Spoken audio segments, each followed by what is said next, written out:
마태복음 강의 28번째 말씀 나누겠습니다. 9장 9절에서 13절 말씀까지 함께 말씀 봉독하도록 하겠습니다. 찾으신 분 다 같이 일어나셔서 교독합니다. 예수께서 거기서 떠나 지나가시다가 마태라 하는 사람이 세간에 앉은 것을 보시고 이르시되 나를 쫓으라 하시니 일어나 쫓으니라.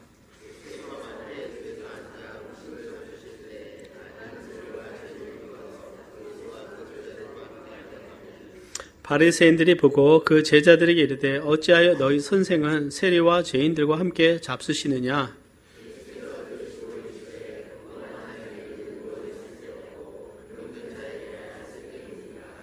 너희는 가서 내가 궁유를 원하고 제사를 원치 아니하노라 하신 뜻이 무엇인지 배우라.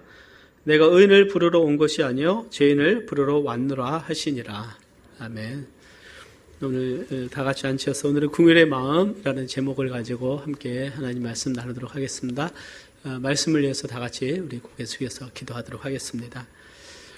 사랑과 은혜가 풍성하신 아버지 하나님, 주님의 은혜를 감사합니다. 주님께서 죄악 가운데 방황하고 어두운 가운데 있던을 빛의 자녀로 삼으시고 하나님의 귀한 자녀 삼으심으로 이곳에서 함께 예배 드릴 수 있도록 인도하심을 감사합니다. 아버지 하나님, 우리 예배가 하나님 보시기에 하나님이 연락하시는 귀한 예배 드리기를 원합니다. 우리의 온전한 마음을 주님께 드리게 하시고 또 신령과 진정으로 우리가 예배함으로 하나님의 기쁨 되기를 원합니다. 아버지 하나님, 조금도 나태한 마음이나 또 인간적인 생각이 아닌 온전히 하나님의 임재와 말씀 가운데 우리가 잠기게 하시고 그 말씀에 순복되어지며 또 우리의 마음이 회복되어지고 또 주님께 가까이 나갈 수 있는 귀한 시간 되게 하여 주옵소서. 주의 말씀이 선포될 때 성령께서 각자의 필요한 말씀대로 역사하여 주사 각자가 말씀을 듣고 깨닫게 하시고 변화받게 하시고 주님께 더 가까이 나가며 하나님께 그 마음을 둘 수 있는 놀라운 은혜의 역사 있게 하여 주옵소서. 감사를 주님께 돌리며 예수님의 이름으로 기도드리옵나이다. 아멘.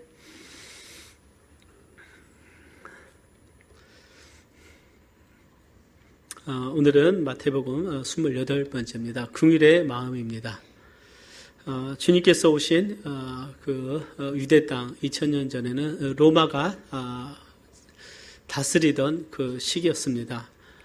굉장히 정치적으로도 좀 혼란스러웠고 또 로마의 압제 속에 있었기 때문에 많은 자유함을 잃어버린 그런 시대죠. 또 종교적으로도 부패해서 대제사장이 굉장히 부패했고 또 하나님을 향한 순수한 마음을 잃어버린 그런 시기였습니다. 또 다윗 시대 때 하나님의 그 영광, 또 하나님을 향한 순수한 그 믿음이 많이 사라지고 의식주의에 빠지고 어쩌면 굉장히 위선적인 어떤 그 종교 생활을 하는 사람들로 가득했던 것들을 우리가 보게 됩니다. 특별히 그 당시에 그 사회가 얼마만큼 부패했는지 그 역사들을 보게 되면 대제사장이 굉장한 그 부를 축적을 했는데 그 당시에 이스라엘 백성들이 성전에 제사하러 온 그런 그들 축적하게 되고 또 자신의 영적인 지위를 가지고 백성들의 많은 물질적인 부분을 수탈하는 일들까지 있었습니다. 어떤 영적인 권위뿐만 아니라 로마의 압제의 정치적인 권위까지 가지면서 굉장히 존경을 잃어버리고 있는 그런 시대에 살고 있었습니다. 그러한 시대에 마태와 같은 또 삭개와 같은 세리들이 활개를 치고 있었어요. 그들은 로마를 위해서 또 헤롯을 위해서 세금을 수탈하는데 어떤 정한세 외에 많은 부분을 거둬들이고 있어서 유대 사회에서는 세리들은 창기와 같은 죄인들로 인식되어 있었습니다. 어찌 보면 매국노와 같은 그런 존재였을 것입니다. 특별히 그 바리새인들은 하나님을 향한 거룩함을 추구했지만 모세의 율법, 하나님 말씀 이외에 장로들의 유전을 만들어서 사람들에게 무거운 짐을 지우고 불필요하게 사람들로 하여금 어려운 삶을 살게 했습니다. 그래서 주님은 소경이 소경을 인도한다라고 말씀하시면서 바리새인들의 영적인 권위를 전혀 인정하지 않고 오히려 회칠한 무덤과 같이 그들은 위선자다 이렇게 강한 책망을 주님께서 하신 것을 보게 됩니다. 이러한 시대 때 주님은 이스라엘 백성들을 보시면서 하신 말씀이 저희가 목자 없는 양과 같이 고생하며 유리한다 이런 말씀을 했어요.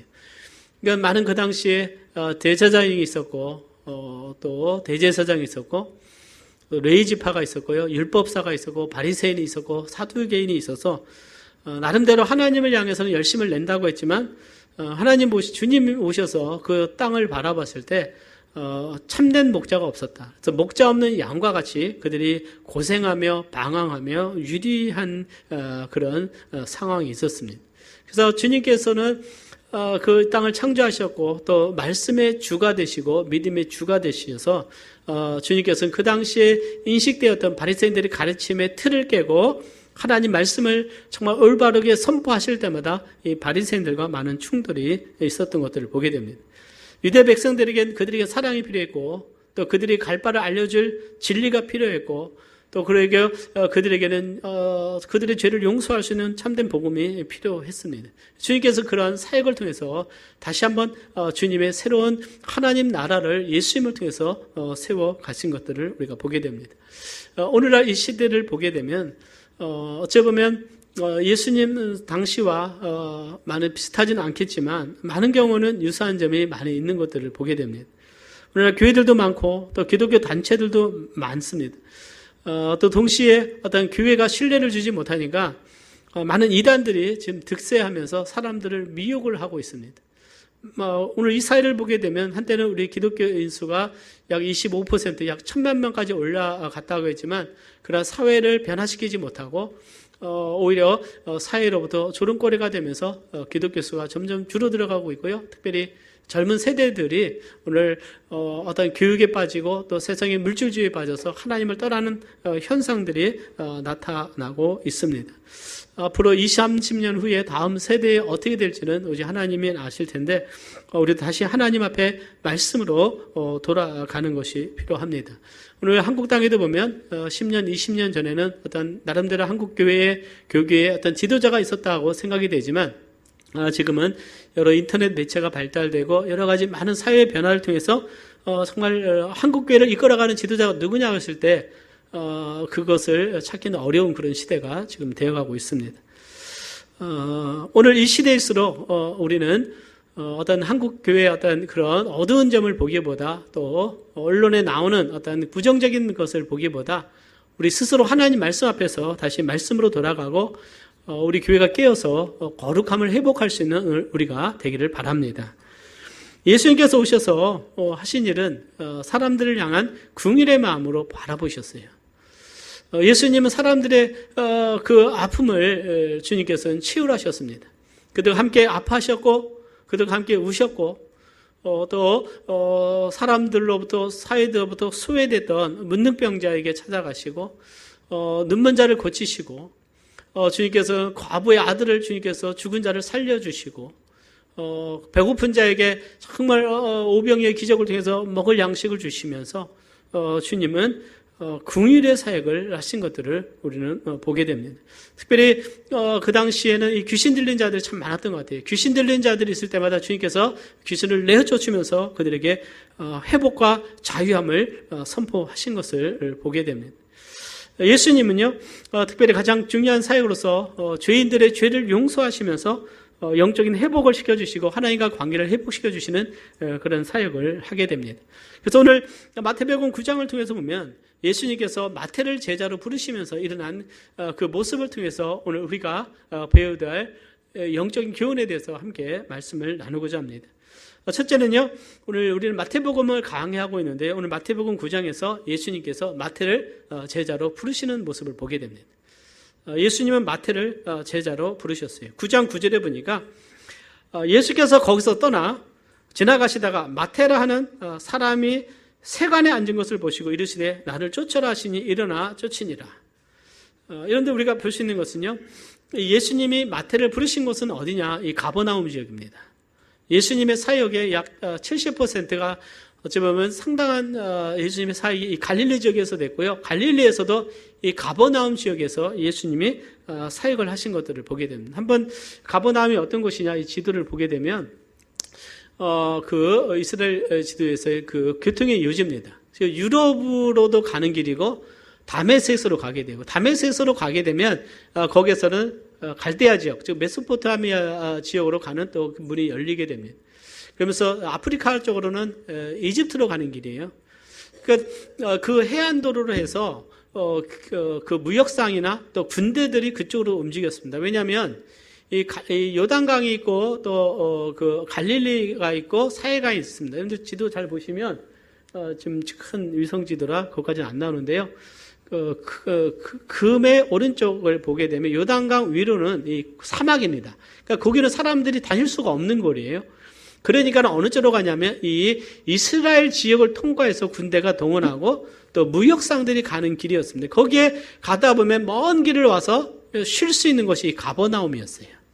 그러니까 거기에 백부장이 있었고 로마 군인 100명을 주둔할 수 있는 100명의 군대가 있었습니다. 백부장이 있었어요.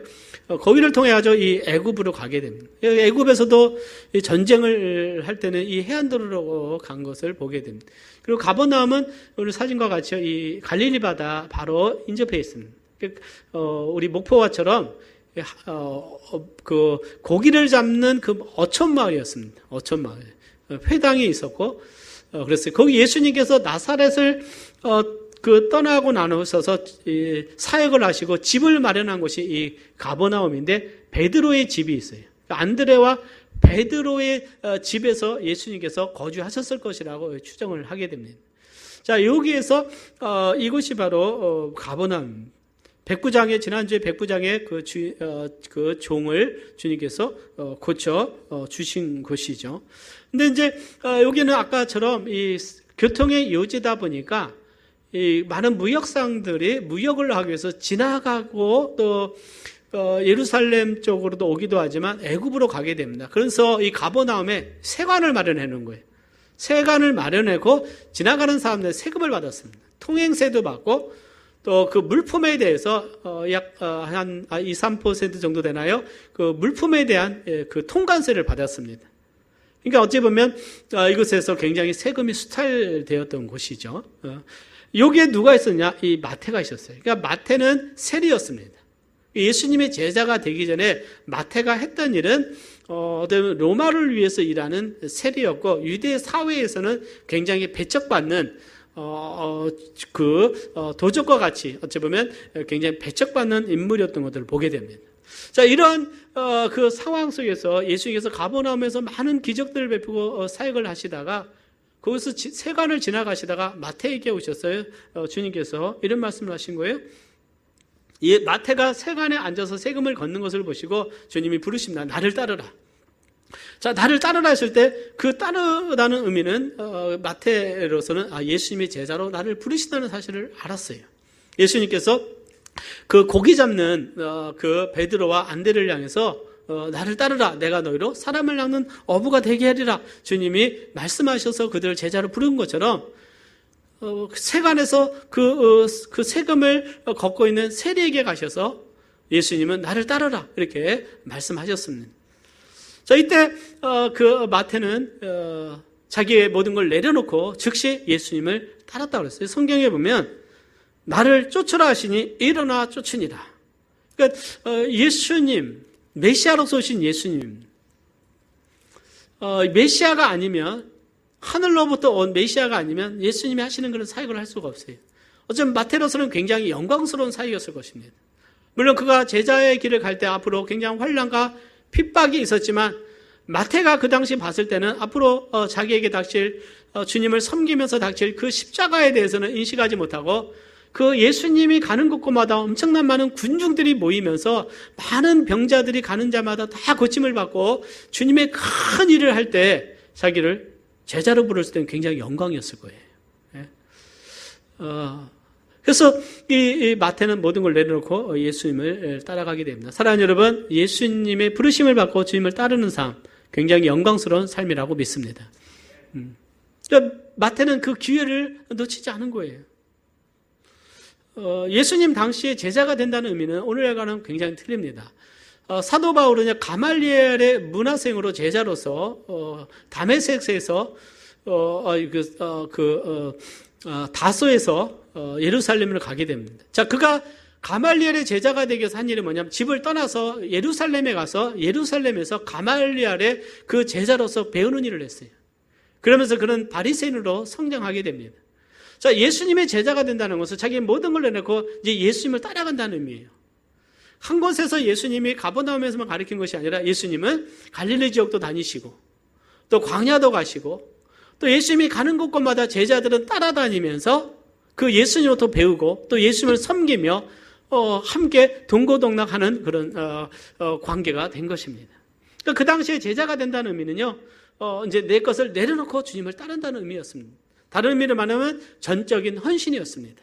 그리고 그 스승에 대해서는요, 굉장한 최고의 그들에게서는 그들의 섬길 자로 존중을 했습니다. 그래서 1세기 때 그 당시에 제자와 심지어는 그 부모님과 관계에서 보면 부모님보다도 아버지보다도 자기의 그 스승을 더 귀하게 여겼다, 이런 어떠한 역사 자료들이 있는 것들을 보게 됩니다.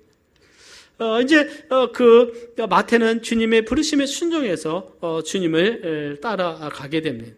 자기의 가족을 뒤로하고 어찌 보면 친구들을 뒤로하고 이제 믿음의 길을 가면서 주님의 길을 가게 됐다는 것이죠. 인생의 변화는 언제부터 시작되는가? 예수님을 만남으로 시작이 되는 것이죠.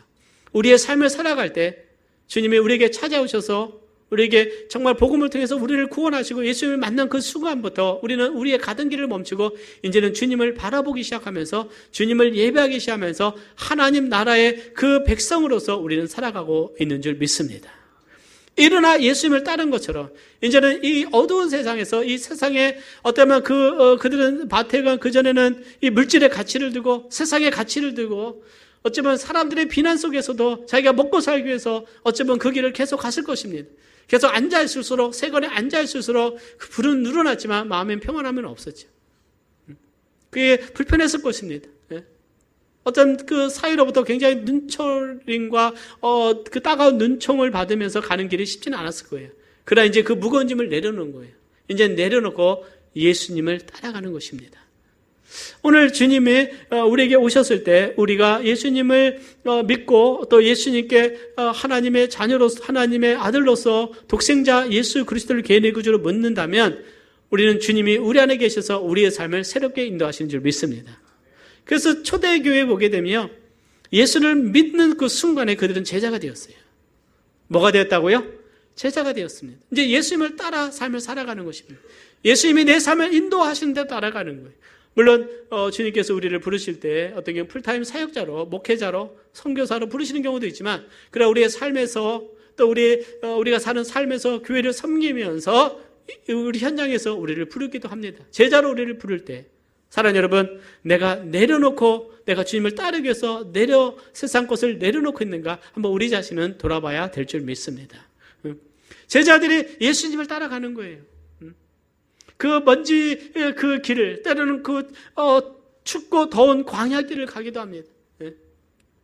예수님이 조롱을 받을 때 제자들도 같이 조롱을 받았어요.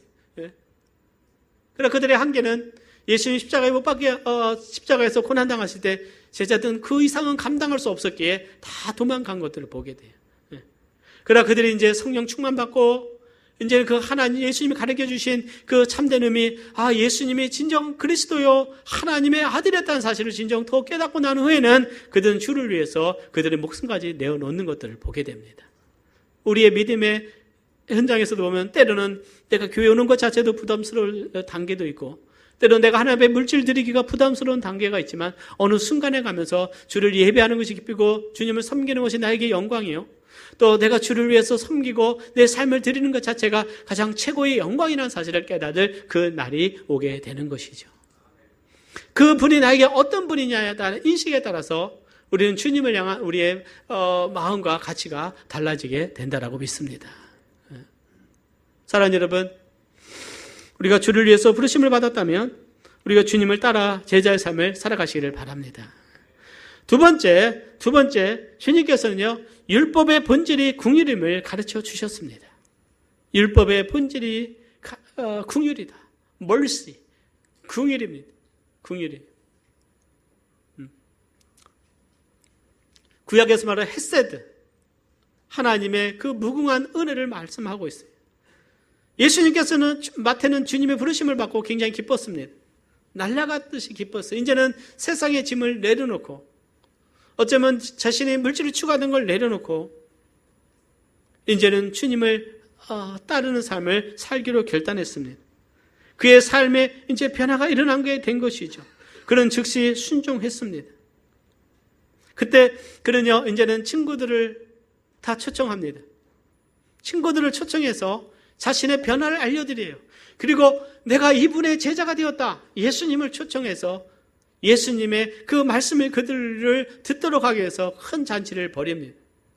그래서 9장 10절에 보면 다음 구절에 이런 말씀이 있어요. 다 같이 한번 봉독해 보겠습니다. 시작. 예수께서 마태의 집에서 앉아 음식을 잡수실 때에 많은 세리와 죄인들이 와서 예수와 그 제자들과 함께 앉았더니,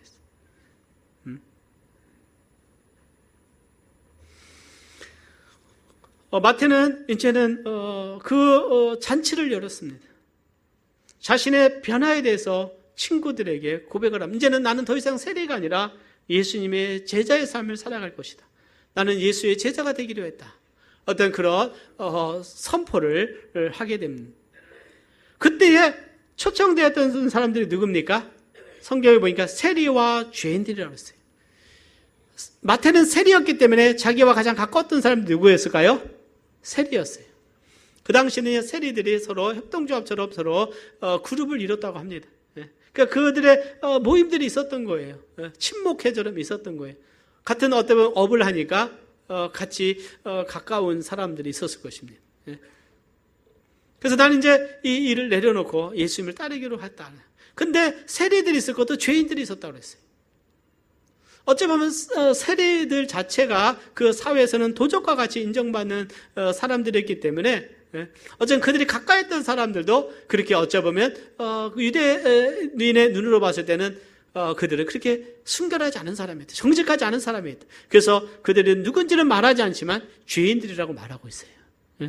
어쩌면 그들은 굉장히 뭔가 죄를 지며 살아가는, 또는 그들이 권세자일 수도 있고요, 죄를 지며 살아가는 사람들이었습니다. 자, 여러분들, 그 마태가 그 사회로부터 인정받지 못하는 사람들을 불러다가 그들과 함께 음식을 먹고 나눌 때에 어떤 눈으로 바라보시겠습니까? 그 메시아라고 하는 예수가 있는데 그가 이들과 같이 식사를 하고 있어요. 같이 자리에 앉아서 음식을 나누고 같이 웃고 함께하는 것을 보면서 바리새인들이 어찌하여 너희 선생은 세리와 죄인들과 함께 잡수시느냐, 이렇게 이야기를 한 것입니다. 자, 어찌 보면 지금으로서는요, 크게 이게 대수냐 할 수 있지만 그 당시에 예수님 때로 가게 되면 그들은 어떤 부정한 것을 만지지 않는 것을 그들의 최고의 가치였어요. 심지어는 사마리아인들이 그 이방인들과 그 혈통이 섞인 관계로 인해서 그들과 상종하지 않았어요. 유대인들은 그들을 게으르게 여겼습니다. 그 자체가 그들에게는요, 굉장히 어떻게 해요? 부정해지는 것이었어요. 그래서 사마리아 마을로도 가지 않고 그들은 돌아서 유대인들은 갈 정도로 자신들의 어떤 스스로 어렵다는 것이 굉장히 강했다는 거예요. 그런데 그런 상황 속에서 이 세리들과 죄인들과 함께 식사하면서 함께 자리하는 것에 대해서 예수님에 대해서 부정하다라고 얘기한 거예요. 어떻게 이럴 수 있느냐는. 그들은 편견을 가지고 바라봤습니다. 자, 이것은 그 당시의 사람들의 인식이, 어찌 보면 그들이 만든 종교적인 율법에 의해서 그들이 스스로 의롭다 한 어떤 사회적인 그들의 모습인 것입니다. 때로 우리가 잘못하면요, 우리가 하나님 앞에서 내가 진정 하나님 말씀을 알지 못하면 나는 의롭고 다른 사람에 대해서 굉장히 부정하다고 생각할 수 있어요. 내가 더 의롭다는 것이에요. 그래서 내가 어떻게 합니까? 우리 교회에 대해서도 어떻게 해요? 어쩌면 의로운 사람은 와야 된다고 생각할 수가 있어요. 누가복음 18장에 보면 이런 말씀이 있어요. 예수님께서 성전의 바리새인과 세리가 같이 기도하러 갔습니다. 그런데요, 바리새인은 굉장히 거만한 모습으로 갑니다. 나는 일주일에 2번 금식하고 내가 10일절 생활하고 나는 굉장히 어떤 장로들의 유전까지 지키면서 하나님 보시기에 굉장히 거룩하다. 자기 의를 가지고 갑니다. 그런데 세리는요, 내가 죄인입니다. 내가 정말 어려운 백성들의 세금을 착복하면서 내가 정말 내가 몹쓸 짓을 했습니다. 자신의 죄를 고백하는 거예요. 고백합니다. 주님께서 말씀하세요. 우리 누가복음 18장에 이런 말씀 있습니다.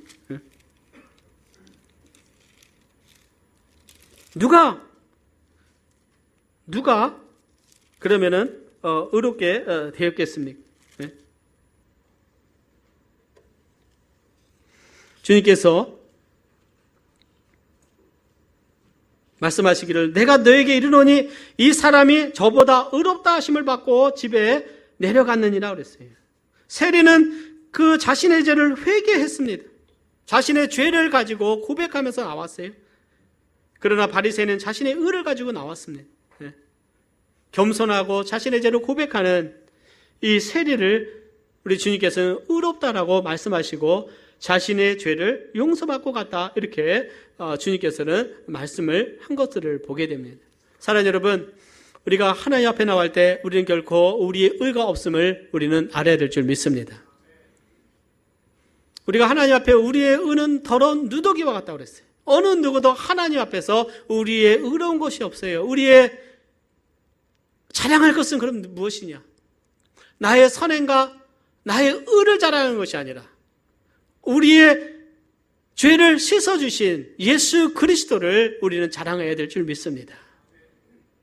우리는 착각하는 거, 내가 의로워서 구원을 받았다고 생각해요. 그래서 내가 더 의롭다라고 생각하지만, 그러나 사랑하는 여러분, 우리를 구원하신 분은 내 행위나 선한 의가 아니라 십자가에서 피 흘려 죽으신 예수 그리스도라는 사실을 알아야 됩니다. 그래서 주님 앞에 우리는 겸손해야 되고 항상 우리는 예수님을 자랑하기를 바랍니다. 자칫다 우리도 바리새인처럼 되는 게 쉬운 거예요. 그러면 그 나타나는 사이에 형제를 내가 더 의로우니까 내가 함부로 할 수 있어요. 내가 정죄할 수 있습니다. 비방할 수 있는 거예요.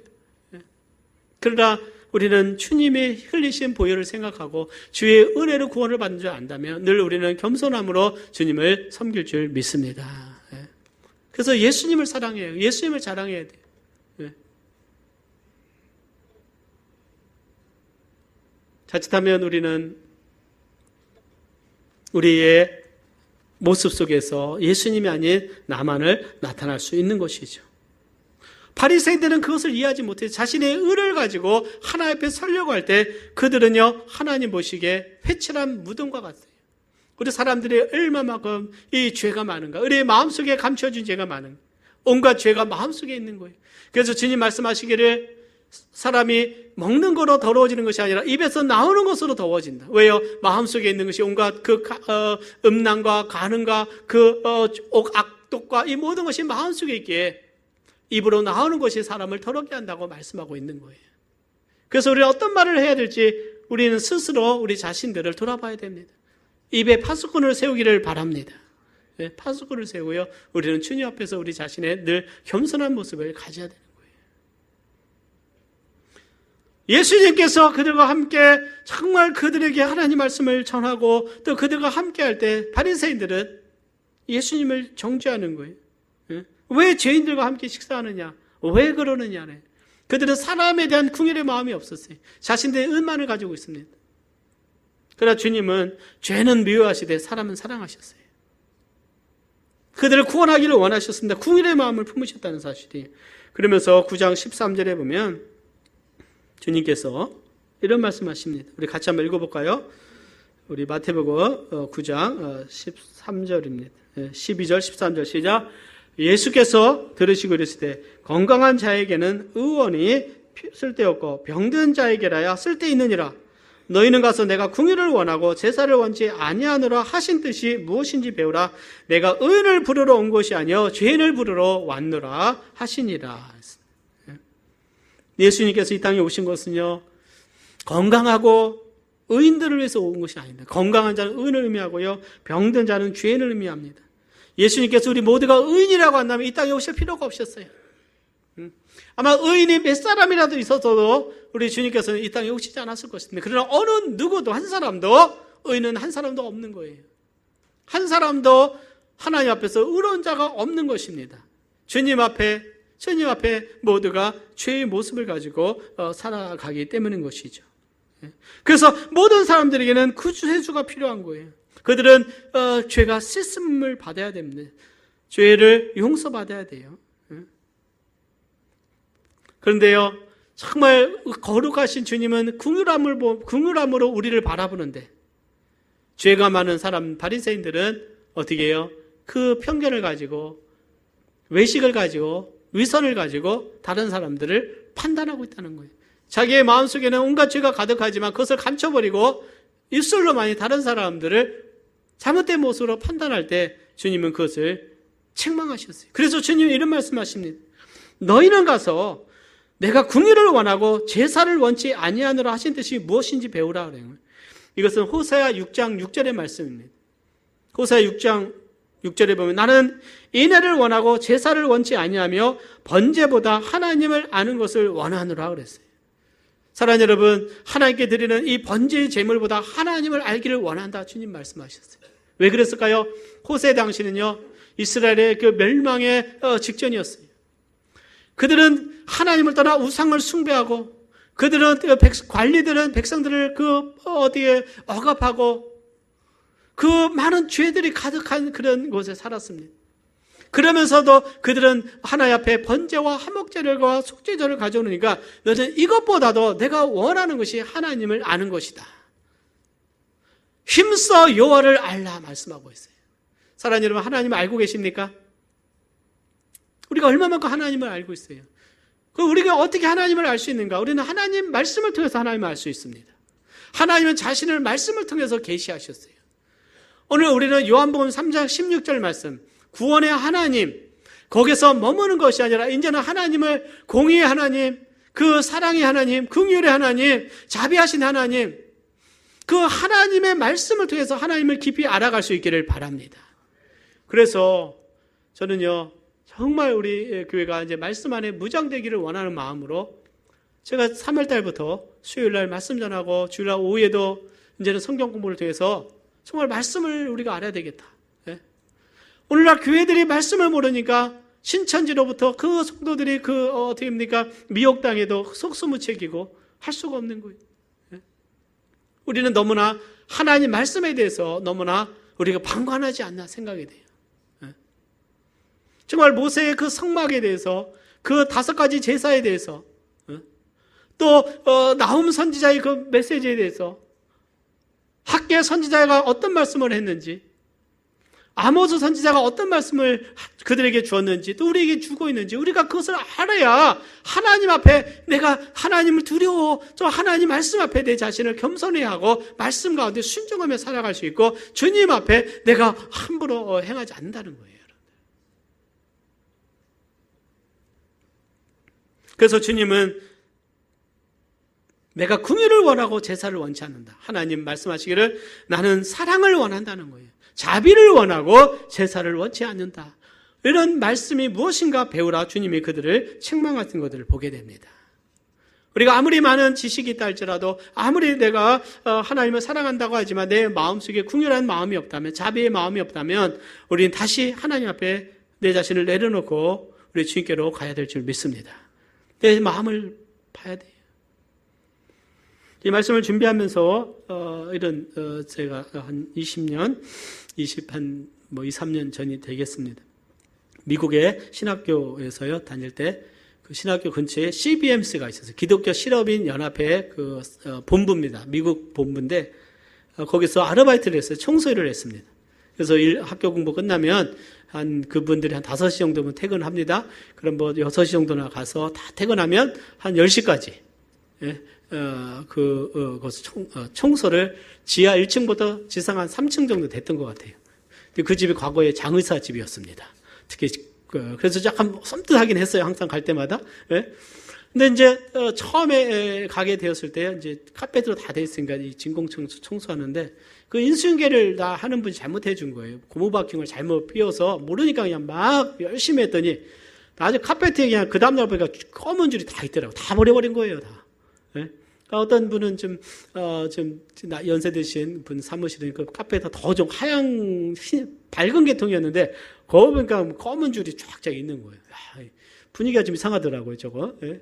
근데 뭐 저라고 뭐라고 하지 않고 내가 어떤 분 일하고 있어 미안하다고 I'm sorry 내가 그랬죠. 예? 그랬더니 저를 꼭 알아주시는 거예요. 예? 불에 타서 없어질 카페도보다 당신이 더 소중하다 이런 말을 하면서요 저를 격려해 주는 거예요.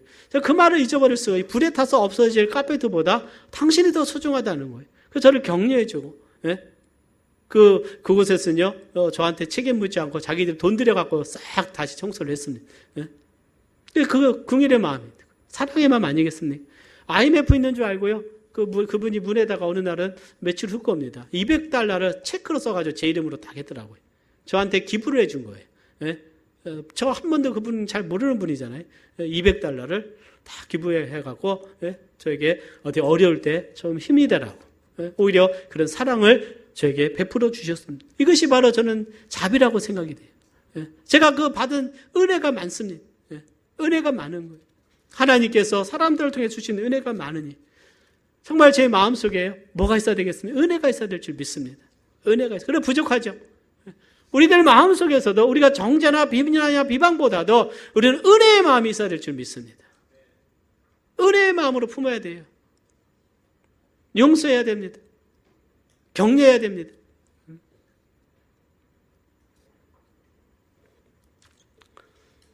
최고의 계명은 뭐라고 그러셨어요? 주님께서 네? 하나님 사랑, 이웃 사랑을 그랬어요. 마태복음 23장에 보면요. 바리새인을 책망하면서 너희가 박하와 회양과 근처에 11조를 드리되 율법에 더 중한 바 의와 은과 신을 버렸도다. 그러나 이것도 행하고 정오도 버리지 말아야 할지니라. 의와 그 다음에 의는 자비를 말하고 있어요. 긍휼을 말하고 있습니다. 사랑을 말하고 있어요. 신은 믿음입니다. 우리는 긍휼을 버리지 말아야 돼요. 믿음을 버리지 말아야 됩니다. 그리고 우리가 공의를 버리지 말아야 됩니다. 이것이 바로 구약의 가장 핵심이에요. 하나님의 사랑, 하나님의 공의, 또 하나님을 향한 믿음. 이것이 중심이 돼서 우리가 하나님 말씀을 지켜가는 것입니다. 그리고 자칫하면 어떤 우리가 만든 룰에 의해서 사람들을 판단하고 정죄하고 그 틀에서 어떻게 그러니까 우리 스스로 사람보다도 어떤 우리의 생각을 가지고 우리가 판단하지 않나 생각이 됩니다. 여러분들 우리가 말씀으로 서로를 세울 수 있기를 바랍니다. 사랑으로 세워야 돼요. 세 번째는 우리는 주님의 긍휼을 배워야 됩니다. 배워야 돼요. 주님께서는 이 말씀을 하셨고 주님은 이 긍휼의 삶을 보여주셨습니다. 병을 고치시고 귀신으로 고통당하는 자를 자유케 하시고요. 죄인들에게 복음을 전하셔서 구원하셨어요. 특별히 예수님의 그 긍휼하심은 이 복음 사역을 통해서 강하게 나타났습니다. 마가복음 1장 14절에 보면 예수께서 갈릴리에 오셔서 하나님의 복음을 전파하여 가라사대 때가 찼고 하나님 나라가 가까웠으니 회개하고 복음을 믿으라 하시더라 그랬어요. 복음을 전하셨습니다. 복음이 필요한 자에게 주님은 다가가셨어요. 예수님의 긍휼을 가장 사랑한 그 모습을 어디서 볼 수 있냐면 요한복음에 보면 요한복음 4장에 보면 수가성의 여인이 나오는데 이건 너무나 잘 아는 얘기잖아요. 사마리아 지역 이게 수가성입니다. 아까 말씀드린 대로 이 사마리아 지역은요 유대인들이 잘 들어가지 않았어요. 거기는 혈통이 섞였습니다.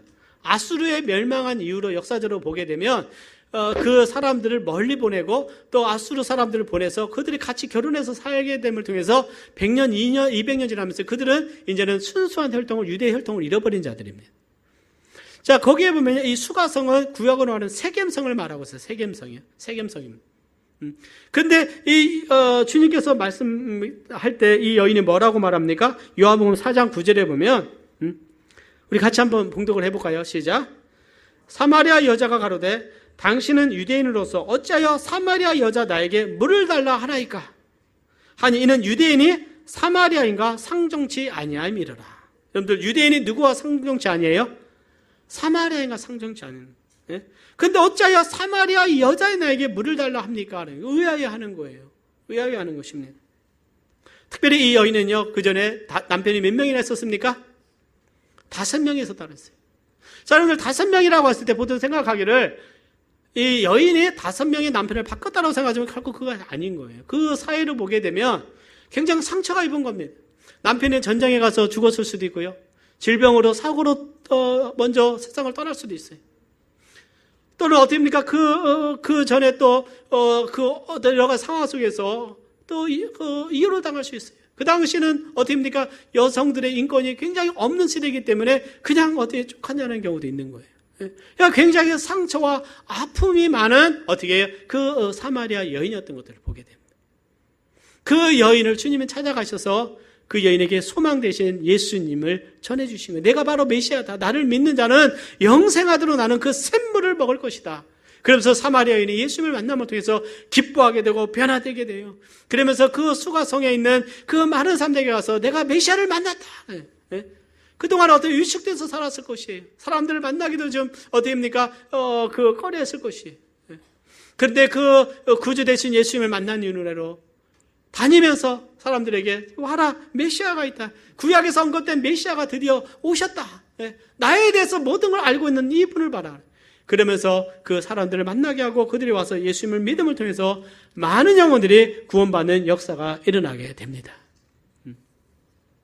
사랑하는 여러분, 이것이 바로 예수님의 궁일의 마음이었어요. 찾아가지 않는 사람들에게 찾아가는 겁니다. 아픈 자에게 가서 위로해주고 그들에게 필요한 말씀으로 회복시켜주는 그 은혜가 있었던 것들을 보게 돼요. 오늘 우리는 정말 어떻게 찾아가지 않는 사람에 대해서 우리는 궁일의 마음이 있는가, 그 영혼에 대한 마음이 있는가, 오늘 우리 자신들이 돌아봐야 될 줄 믿습니다. 우리 지체들 향해서도 마찬가지예요. 정말 내가 아픈 자에게 찾아가고 있는가, 내가 따뜻한 전화 한 통화하고 있는가. 우리는 사람들에게 인정받기 위해서 살아가는 것이 아니라 우리 하나님의 은혜에 감사해서 믿음으로 살아가는 하나님의 사람들인 줄 믿습니다.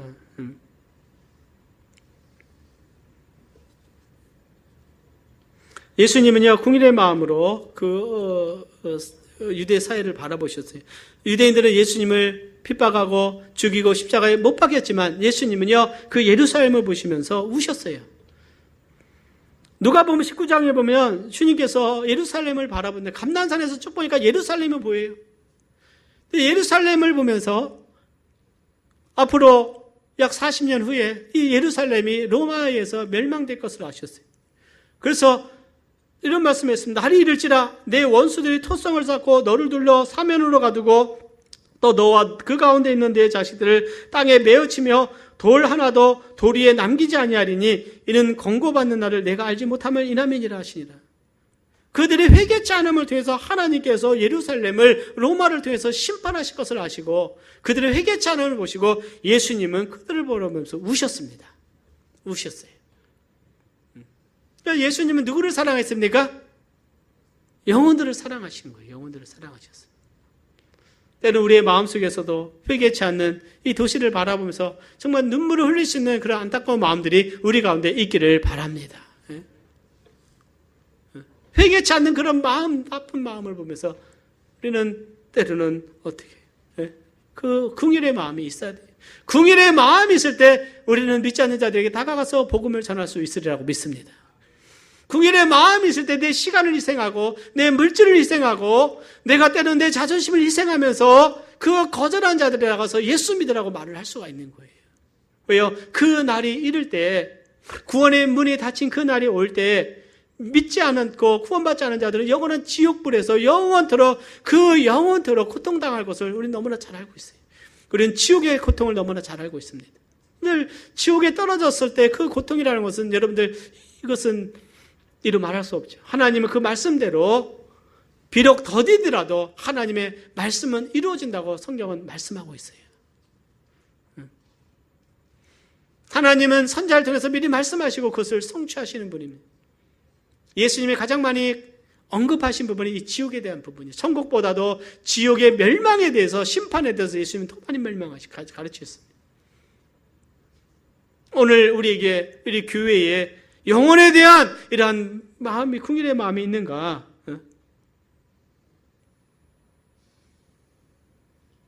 죄인들에게 찾아갈 수 있는 마음이 있냐 하는 것입니다.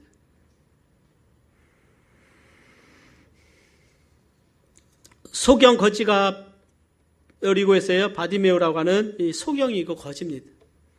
다윗의 자손 예수여 나를 불쌍히 여기소서 이렇게 외칩니다. 사람들이 책망해요. 왜냐? 거지니까. 또 소경이니까. 사람들이 제지합니다. 다윗의 자손 예수여 나를 불쌍히 여기소서. 눈을 뜨기를 원했어요. 이번에 기회다. 예수님에 대한 소문은 들었는데 예수님이 드디어 이 여리고를 지나가는데 이 기회를 놓쳐버리면 자기는 영영 눈을 뜰 수 없는 거예요. 그래서 저는 그 예수님이 가는 길을 알았다가 큰 소리로 다윗의 자손 예수여 필사적으로 예수님을 외칠 때 예수님은 바디메오를 거부하지 않고 예수님은 바디메오 눈을 뜨게 하셨어요. 그리고 그 영혼을 구원하셨습니다. 죄를 용서해 주셨어요.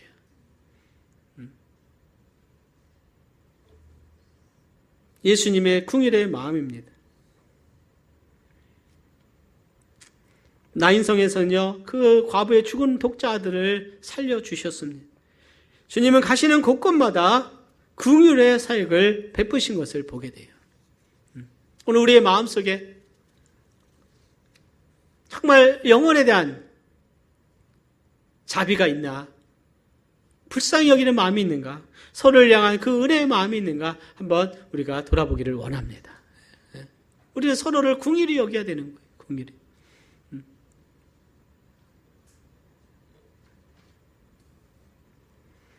오늘 우리는 하나님 앞에, 정말 하나님 앞에 예배를 드립니다.